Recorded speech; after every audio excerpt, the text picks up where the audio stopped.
গত 28শে নভেম্বর প্রেক্ষাগৃহে মুক্তি পেয়েছে রুক্মিণী অভিনীত নতুন সিনেমা হাঁটি হাঁটি পাপা।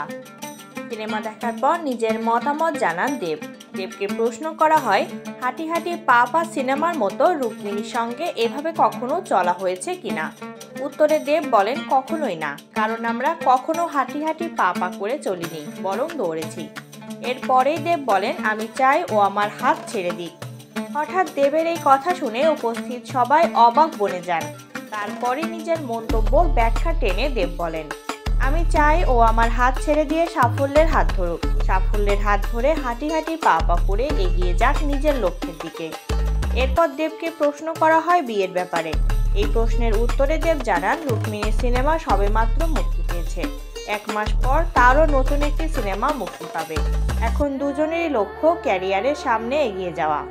প্রসঙ্গত, টলিউড অভিনেত্রী শুভশ্রীর সঙ্গে সম্পর্ক ভেঙে যাওয়ার পর রুক্মিণীর সঙ্গে প্রেমের সম্পর্কে রয়েছেন দেব। ক্যারিয়ার সচেতন হওয়ায় প্রেমের সম্পর্ক দীর্ঘ সময় পেরোলেও এখনও বিয়ের সিদ্ধান্ত নেননি এই তারকা জুটি।